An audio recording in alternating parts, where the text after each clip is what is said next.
आज की वीडियो में हम लोग ऑल इंडिया बार एग्जामिनेशन 2023 का जो 5 फरवरी को एग्ज़ाम कंडक्ट करवाया गया था उसका पेपर देखने वाले हैं। और पिछली वीडियो में हम लोगों ने जो ऑल इंडिया बार एग्जामिनेशन 2023 का पेपर देखा था प्रीवियस ईयर का, वो 10 दिसंबर को कंडक्ट करवाया गया था। आइए देखते हैं कि 5 फरवरी को जो पेपर कंडक्ट करवाया गया था उसमें कौन से क्वेश्चन आए थे। पहला क्वेश्चन है, हिंदू भरण पोषण तथा दत्तक अधिनियम 1956 की धारा 12 किससे संबंधित है? आंसर है गोद लेने के प्रभाव से संबंधित है। क्वेश्चन सेकेंड, निम्नलिखित में से कौन सी श्रेणी के केस जनहित याचिका के रूप में विचारणीय नहीं होंगे? ऑप्शन डी, मकानदार किराएदार के मामले। नेक्स्ट क्वेश्चन इज, कौन भारत में जनहित याचिका के जनक के रूप में जाने जाते हैं? न्यायमूर्ति पीएन भगवती। अगला क्वेश्चन है, निम्नलिखित में से कौन सा जनहित याचिका का यथार्थ उद्देश्य नहीं है? ख्याति प्राप्त करना और संपत्ति बनाना। अगला क्वेश्चन है, हुसैन आरा खातून बनाम बिहार राज्य के मामले में एक मूल मौलिक अधिकार के रूप में उभर कर आया त्वरित न्याय का अधिकार। अगला क्वेश्चन है, निम्नलिखित में से कौन सी याचिका सार्वजनिक पद को हड़पने के विरुद्ध जारी की जा सकती है? आंसर है अधिकार परीक्षा याचिका। रीड्स बनाम बाल्डविन का केस किससे संबंधित है? आंसर है प्राकृतिक न्याय से संबंधित है। अगला क्वेश्चन है, ऑडी अल्ट्रम पार्टम का अर्थ है? आंसर है व्यक्ति को सुने बिना उसे दोषी नहीं ठहराया जा सकता है। अगला क्वेश्चन है, अपने नियम बनाने की शक्ति का प्रयोग करते हुए डैश के अंतर्गत बार काउंसिल ऑफ इंडिया नियम बने हुए हैं। अधिवक्ता अधिनियम 1961। अगला क्वेश्चन है, निम्नलिखित में से कौन सा हिंदू विवाह अधिनियम में तलाक का आधार नहीं है? आंसर है डी, 3 महीने से कम समय से अलग अलग रहना, यह आधार नहीं है। अगला क्वेश्चन, निम्नलिखित में से कौन सा अधिनियम के अंतर्गत भारतीय ईसाई विवाह विच्छेद कर सकते हैं? आंसर है भारतीय विवाह विच्छेद अधिनियम 1869। अगला क्वेश्चन, यदि एक एडवोकेट अधिनियम की धारा 35 के अंतर्गत बनाई गई राज्य बार काउंसिल के अनुशासनात्मक समिति तथा राज्य के एडवोकेट जनरल के आदेश के व्यथित हो तो आदेश संप्रेषित करने के लिए कितने दिनों के अंदर बार काउंसिल ऑफ इंडिया को अपील प्रस्तुत कर सकता है? आंसर है 60 दिनों के अंदर। अगला question, ABC private limited company स्वयं को सार्वजनिक कंपनी के रूप में परिवर्तित करना चाहती है। ऐसा संगम ज्ञापन और संस्था के अंतर्नियम नियम में परिवर्तन करके खाली स्थान पारित करके किया जा सकता है। आंसर है विशेष प्रस्ताव पारित करके। अगला क्वेश्चन है, नैगमिक आवरण के अनावरण और भेदन का सिद्धांत किससे संबंधित है? आंसर है कंपनी विधि से। अगला क्वेश्चन, पर्यावरण संरक्षण अधिनियम 1986 की किस धारा के अंतर्गत राष्ट्रीय हरित प्राधिकरण एनजीटी को अपील निहित है? आंसर है धारा 5A। अगला क्वेश्चन, निम्नलिखित में से कौन सा मौलिक कर्तव्य पर्यावरण संरक्षण से संबंधित है? आंसर है अनुच्छेद 51A जी। अगला क्वेश्चन है, श्री ए जो नियंत्रक या निर्णयन ऑफिसर के आदेश से पीड़ित था, उसने साइबर अपीलीय ट्रिब्यूनल न्यायाधिकरण को एक अपील की, बाद में साइबर अपीलीय ट्रिब्यूनल के आदेश से पीड़ित श्री ए किसमें अपील कर सकता है? केवल उच्च न्यायालय में। अगला क्वेश्चन है, श्री एक्स जो श्री वाई एक प्रवर्तक द्वारा इलेक्ट्रॉनिक रिकॉर्ड को प्राप्त करने के लिए आशयित है, आईटी अधिनियम के अंतर्गत जाना जाएगा? आंसर है प्राप्यकर्ता। ट्रेड यूनियन के पंजीकरण के लिए आवश्यक न्यूनतम सदस्य संख्या कितनी है? आंसर है 7। अगला क्वेश्चन, नियोक्ता द्वारा प्रमुखतः पोस्ट किए गए प्रमाणित अस्थायी आदेश का टेक्स्ट किसके और उसके अधिकतर कामगार समझ सके उस भाषा में होनी चाहिए? अंग्रेजी।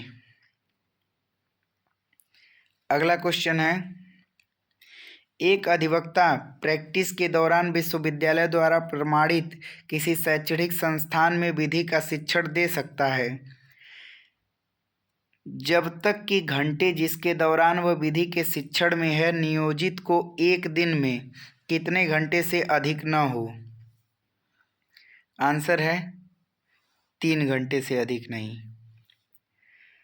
अगला क्वेश्चन, निम्नलिखित में से कौन से ऐतिहासिक मामले में एडवोकेट को व्यावसायिक कदाचार के लिए दोषी ठहराया गया क्योंकि उसने जाली कोर्ट आदेश दिया था? आंसर है प्रताप नारायण बनाम वाईपी राहेजा। अगला क्वेश्चन है, मान लीजिए कि सड़क दुर्घटना होती है तो एक एडवोकेट होने के नाते स्थिति तक पहुंचने का सही तरीका क्या होना चाहिए? आंसर है पहले एफआईआर, फिर याचिका, फिर बीमा कंपनी को सम्मन। अगला क्वेश्चन है, यूबी जस आईबी आइडेम रेमेडियम जहाँ क्षति है वहाँ उपचार है का सिद्धांत इसमें से स्वीकृत हुआ एसवाई वर्सेस वाइट के केस में। अगला क्वेश्चन है, ग्लूसेस्टर ग्रामर स्कूल केस निम्नलिखित में से किस सूत्र पर आधारित एक ऐतिहासिक केस है? आंसर है डैमनम साइन इंजुरिया।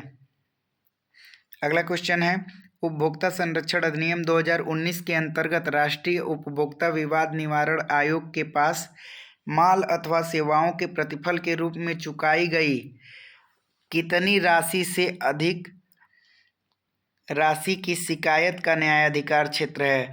राष्ट्रीय उपभोक्ता की जब बात करें तो 2 करोड़ से ऊपर के 2 करोड़ से अधिक राशि की शिकायत न्यायाधिकार क्षेत्र रखता है राष्ट्रीय उपभोक्ता। इसमें आंसर में गलत दिया हुआ है, हो सकता है मिसप्रिंट हो, इसमें 2 करोड़ इसमें सही आंसर होगा। अगला क्वेश्चन, उपभोक्ता संरक्षण अधिनियम 2019 की धारा 41 के अंतर्गत जिला आयोग के आदेश से अपील कहाँ होगी? आंसर है राज्य आयोग में। अगला क्वेश्चन, एक व्यक्ति के लिए पिछले किसी भी वर्ष में भारत का निवासी माने जाने के लिए एक शर्त यह है कि, आंसर है यदि वह पिछले वर्ष के दौरान 182 दिनों या उससे अधिक अवधि तक भारत में रहा है। अगला क्वेश्चन, श्री कपूर ने जनवरी 2021 में 80 लाख रुपए में एक आवासीय मकान क्रय किया। उन्होंने यह मकान अप्रैल 2022 में 94 लाख रुपए में बेच दिया।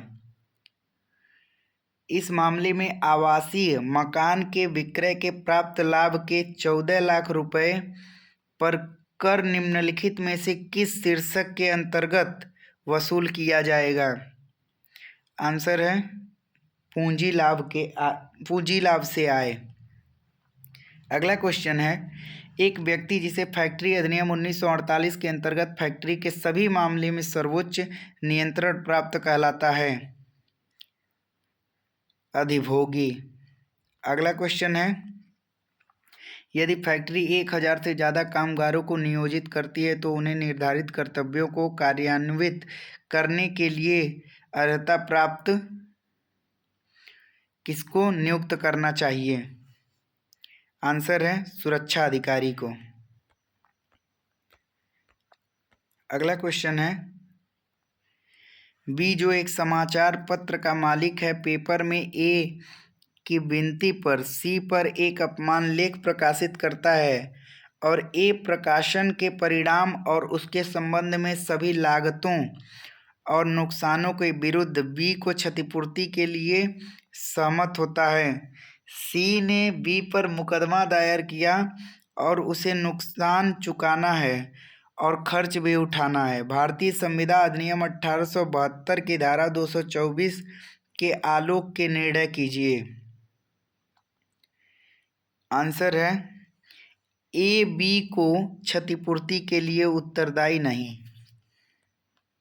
अगला क्वेश्चन, एक व्यक्ति जिसे एजेंट एजेंसी के व्यवसाय में प्रिंसिपल के रूप में कार्य करने के लिए नामित करता है, नाम के अभिव्यक्त या निहित प्राधिकार के अंतर्गत क्या कहलाएगा? आंसर है प्रतिस्थापित एजेंट कहलाएगा।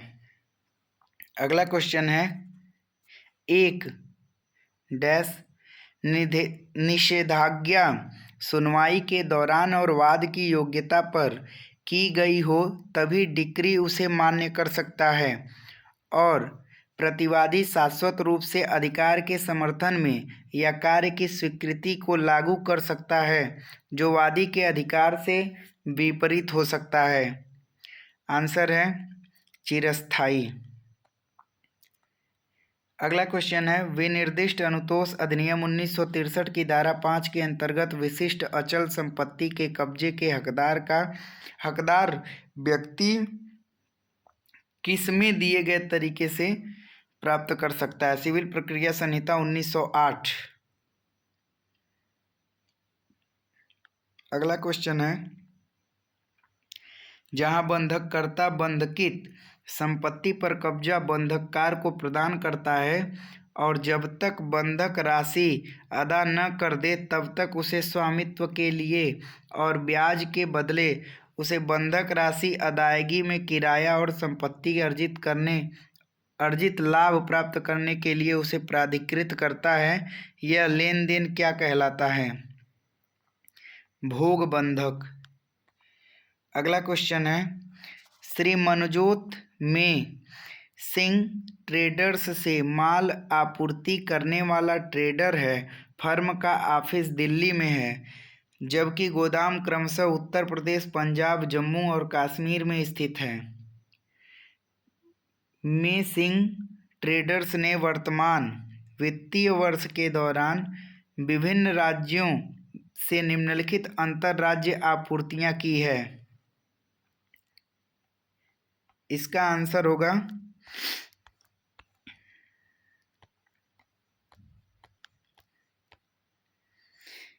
अभी क्वेश्चन पूरा है, श्री मनजोत के जीएसटी के अंतर्गत किस राज्य में पंजीकरण लेने की आवश्यकता है? आंसर है दिल्ली। अगला क्वेश्चन है, वर्तमान में किसी भी नियमित करदाता के लिए प्राथमिक जीएसटी स्लैब रखा गया है 0%, 5%, 12%, 18% और 28%। अगला क्वेश्चन है, निम्नलिखित में से कौन सा पराक्रम्य लिखत अधिनियम 1881 के अंतर्गत परिभाषित पराक्रम्य लिखत नहीं है? आंसर है विलिंग रसीद। अगला क्वेश्चन है, भूमि अधिग्रहण, पुनर्वास और पुनर्स्थापना में उचित मुआवजा और पारदर्शिता के अधिकार अधिनियम 2013 के अनुसार निम्नलिखित में से किस उद्देश्य के लिए समुचित सरकार भूमि अर्जित कर सकती है? आंसर है पहला, दूसरा, तीसरा और चौथा, चारों कंडीशन सही होगा इसमें, ऑप्शन डी सही है। अगला क्वेश्चन है, भूमि अधिग्रहण, पुनर्वास और पुनर्स्थापना में उचित मुआवजा और पारदर्शिता के अधिकार अधिनियम 2013 के अंतर्गत विशिष्ट व्यक्ति से तात्पर्य है किसके अलावा कोई व्यक्ति। आंसर है समुचित सरकार, सरकारी कंपनी, समुचित सरकार द्वारा नियंत्रित और समुचित सरकार द्वारा पूर्णतः या आंशिक सहायता प्राप्त व्यक्तियों का संघ या ट्रस्ट या सोसाइटी, यह सभी सही हैं। अगला क्वेश्चन है ट्रेडमार्क अधिनियम 1999 हेतु कौन ट्रेडमार्क का रजिस्ट्रार होता है। आंसर है पेटेंट डिजाइन ट्रेडमार्क का कंट्रोलर जनरल। अगला क्वेश्चन है निम्नलिखित में से कौन सा आईपीआर के प्रकार नहीं है। ऐतिहासिक संकेत। अगला क्वेश्चन निम्नलिखित में से किस वाद में यह निर्णित किया गया कि अवयस्क के साथ संविदा शून्य है। मोहरी बीवी बनाम धर्मोदास घोष। अगला क्वेश्चन है विनिर्दिष्ट अनुतोष अधिनियम 1963 के अंतर्गत निम्नलिखित में से कौन सा घोषणात्मक डिक्रियों से संबंध में सही है। आंसर है उक्त अधिनियम की धारा 34 ख भी सही है। यह विवेकाधीन दोनों ही सही है। ऑप्शन सी सही है। अगला क्वेश्चन निम्नलिखित में से 1985 के कौन से संशोधन अधिनियम के द्वारा दल बदल विरोध कानून भारतीय संविधान में जोड़ा गया। आंसर है 52वें संविधान संशोधन। अगला क्वेश्चन निम्नलिखित में से कौन से वाद में उच्चतम न्यायालय ने यह निर्णित किया कि एक संवैधानिक संशोधन अनुच्छेद 13(2) के अर्थ के भीतर कानून और इसलिए यह किसी भी मौलिक अधिकार का भंग करता है तो वह शून्य अमान्य घोषित किया जा सकता है। गोलकनाथ बनाम पंजाब राज्य के केस में। अगला क्वेश्चन है भारत में समान नागरिक संहिता। आंसर है राज्य के नीति निदेशक सिद्धांत। अगला क्वेश्चन है अनुच्छेद 16 के अनुसार राज्य के अधीन किसी नियोजन या पद के संबंध में केवल किसके या इसमें से किसी आधार पर न तो कोई नागरिक अपात्र होगा और न ही उसके साथ कोई विभेद किया जाएगा। आंसर है जन्म, मूल, जाति, लिंग, उद्भव, जन्म स्थान और निवास के स्थान आधार पर। अगला क्वेश्चन है जिस मामले में इस संविधान के निर्वचन के बारे में विधि का कोई सारवान प्रश्नगत अंतर्वलित है उसका विनिश्चय करने के प्रयोजन के लिए या अनुच्छेद 143 के अधीन निर्देश की सुनवाई करने के लिए प्रयोजन के लिए बैठने वाला न्यायाधीश की न्यूनतम संख्या कितनी होगी। आंसर है न्यूनतम संख्या 5। बाकी के 50 क्वेश्चन हम लोग अगले वीडियो में देखेंगे। Thanks for watching my video.